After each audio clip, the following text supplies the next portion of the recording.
I am the girl gardener, and this is my cottage garden. I don't live in a cottage, it's just a cottage garden, and it's 5 years in the making.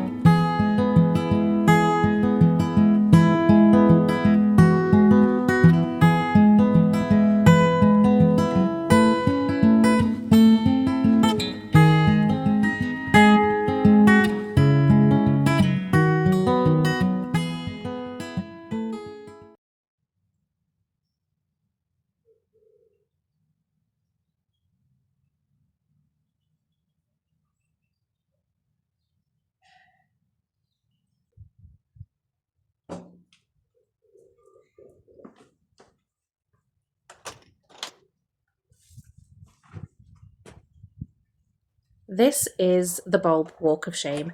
I really thought that I had planted all of my bulbs out, only to realise that I'd forgotten to plant out the bulbs in my front garden. All I had done was just put them away in a safe place and forgotten about them. But the real walk of shame is having to walk around looking for hand tools that I've left in random places in the garden, and I don't know if you're guilty of doing that too, but I never seem to learn from that mistake.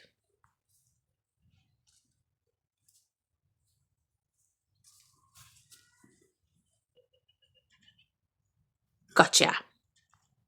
Usually I don't like to film outside in the front garden because it's just those cars going past and neighbours going in and out of their houses and stuff like that, so I don't really like to do that. But my front garden is quite small, it's not a lot to look at.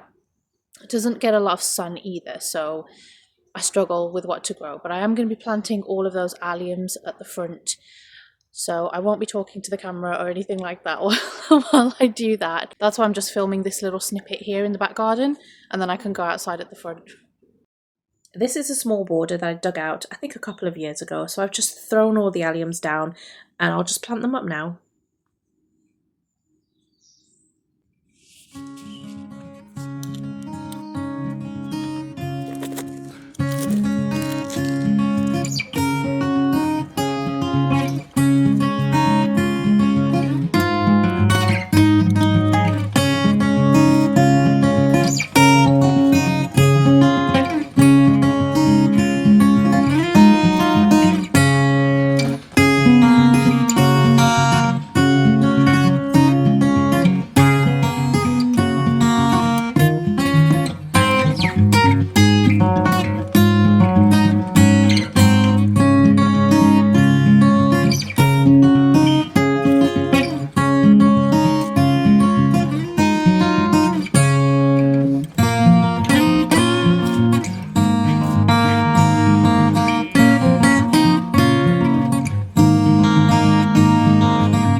So I've done all of the alliums, didn't take as long as I thought it would, and now I've just got the crocus to do. Got all of those to do now. In my opinion, buying bulbs requires no planning whatsoever, but planting them up is a whole different ball game, which requires a lot more planning than I ever prepare myself for, especially since I told myself that I was not going to be buying any bulbs this year in the first place. At this point, I'm just planting up the crocus in any space that's available.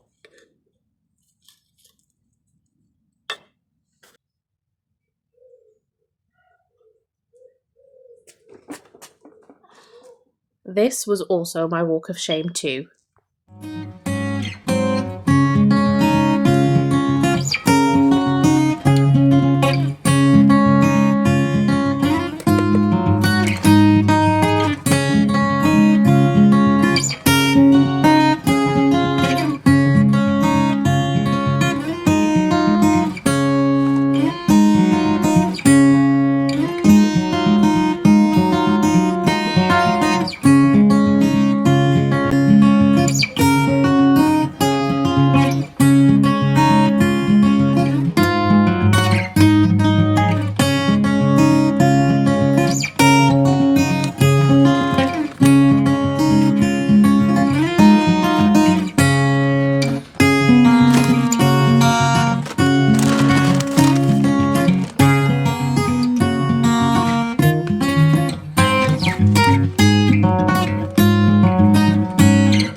box. We are finally done, and I never want to see them ever again, apart from when they grow.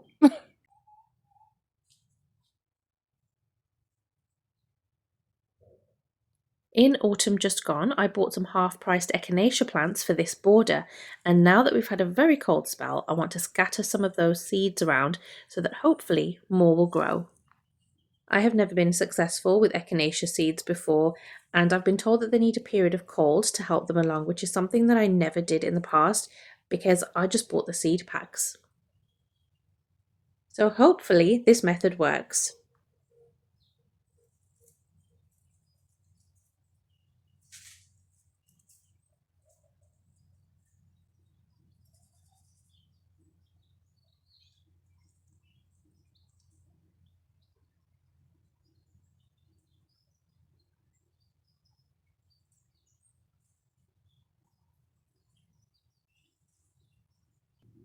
What I am aiming to do here is keeping the conditions as natural as possible, and any seeds that are left over, I'll just store those away.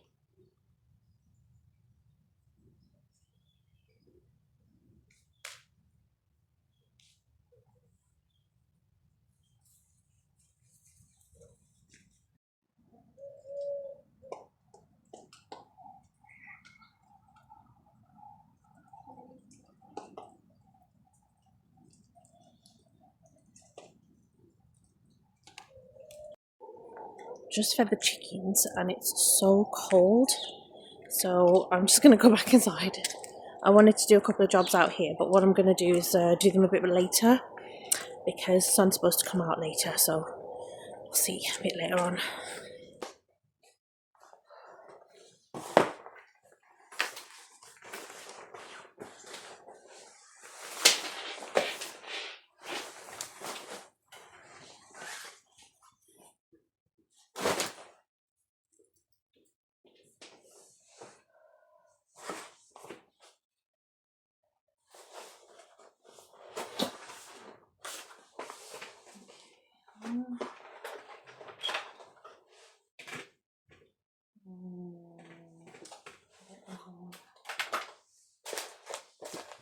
Funny story about my lights.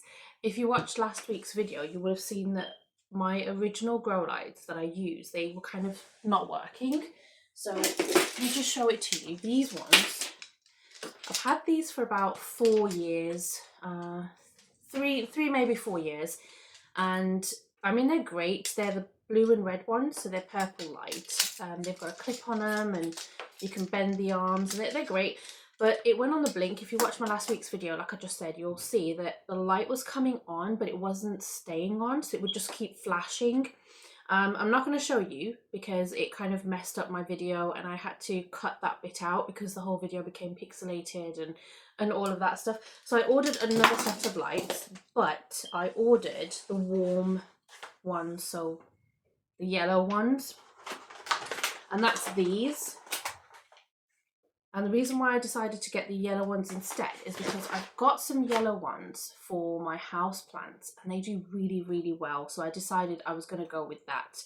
Then I thought, I don't think these lights are going to come in time because I ordered them from Temu, and of course that can take a couple of weeks. So in the meantime, I mean, they weren't expensive. They were like £5. So in the meantime, I went onto eBay and I ordered some, again like this, and I thought that's great, they'll come in about 3 days, and they came, but they were the wrong ones. They were the red and blue ones, the purple ones. So in the meantime, I contacted the seller to say, hey, you know, what can we do about it? You know, when can I expect the correct ones? And in the meantime, I just kind of set the lights up just so I've got something there anyway. Turns out though, I never heard back from the seller, and while I was setting up the lights, the wire came out of one of them. So they had 4 arms on them and then they've only got 3. So not only was it poor quality, but it was the wrong item. So I did leave negative feedback after not hearing back from them. I did notice that someone else left negative feedback for the same reason as well. So I thought, interesting. But anyway, the Temu lights came. So naturally, I thought I'll just test the lights and make sure that they're working. So I plugged them in.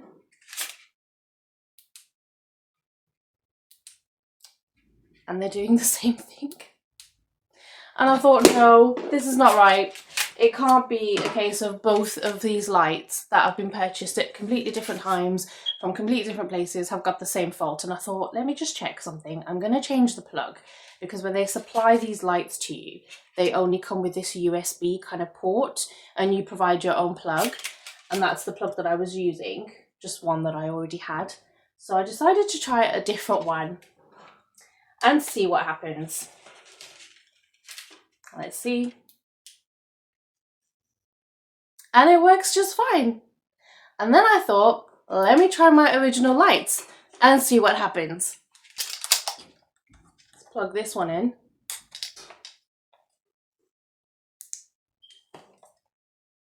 And it works fine. So, turns out that my lights were never faulty in the first place, and I didn't need to order more lights. And now I have 3 sets of working lights, so I'm not going to complain. I suppose I've got extras in case something goes wrong with them. But these are the ones that I'm going to set up for now. I suppose I could put the other ones in the greenhouse. We'll see. Now that that's all cleared up, I can finally get to finishing this project that was supposed to be done last week.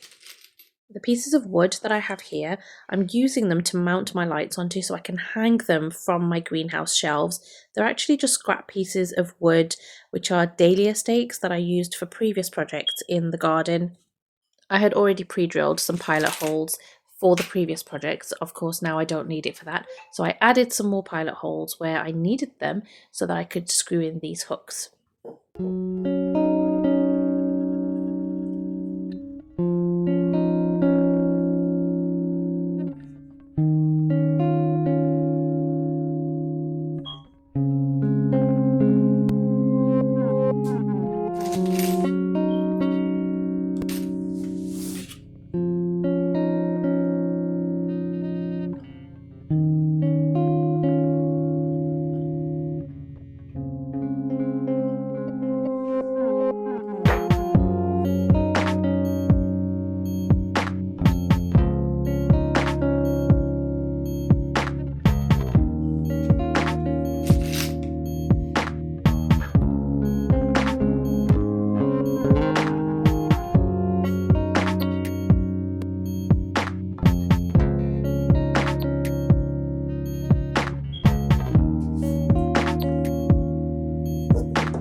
I'm using these zip ties to hang the grow lights lower down to the seedlings. This brilliant idea was also suggested to me by one of my viewers, Tony1Kenobi468. And what I'll do is shorten the loops on the zip ties to raise the lights as the plants grow taller. So thank you so much, Tony1Kenobi468, for adding that idea into the comments. I really, really appreciate it.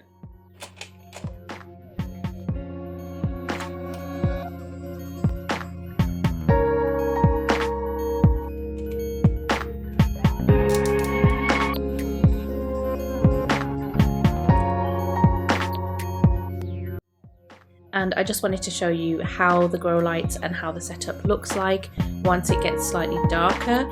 I'm so proud of this setup. I think it looks great, and as I mentioned in my previous video, it's nothing fancy. It's just a greenhouse shelf with the mats and the lights added to it.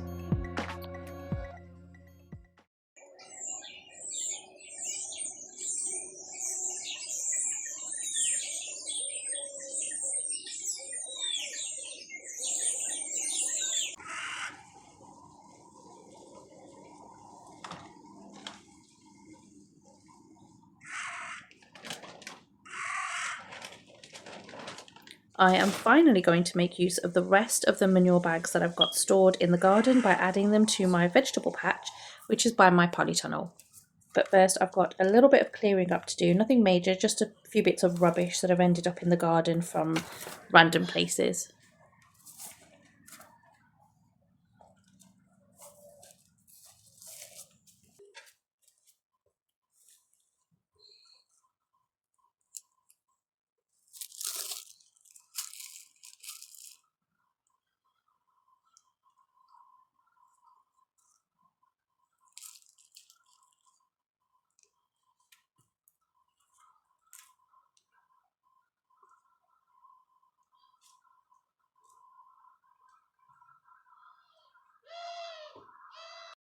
Before I officially get started on what I know is going to be a very, very messy job, I just wanted to show you what the area currently looks like. It's not bad at all, but it is going to look so much better once all of these bags have gone.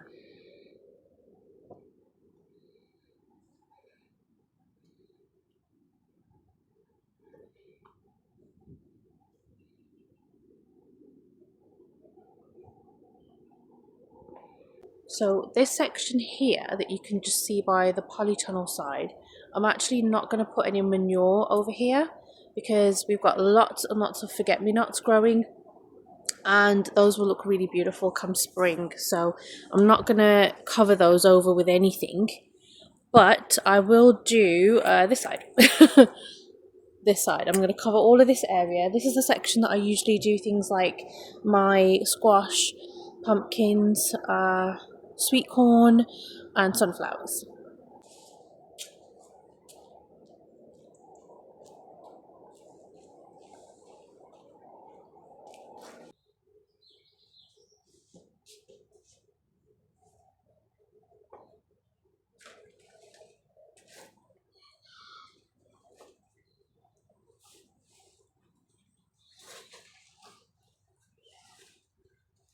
I'm always trying to work smarter, not harder, even though I know that I often epically fail at that. So instead of digging these weeds up, I'm going to go for the no dig method and just lay some cardboard over them before spreading the manure over it. This cardboard was left outside for a couple of weeks, so it's already pretty soggy and I don't need to pre-water it.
Okay, I don't know what those weeds were that I was just pulling out, but they're awful. They've got these tendrils that are just going all over the place, and oh my god, they were terrible. But anyway, I'm just going to cover this area in manure as well. I have 2 bags left, and then that's it.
I still have some tidying up left to do here, but the big job is done, and so am I. It's a little bit harder than I thought it would be. My plan for next week is to continue the garden tidy up, weather permitting, of course. I have made a note to show you the after part of the vegetable patch as well, just to show you all the progress that I've made on it. But that's all I've got time for this week. If you enjoyed this vlog, feel free to leave a comment, like, and subscribe. It's totally free to do so. Thank you so much for watching, and I'll see you next time.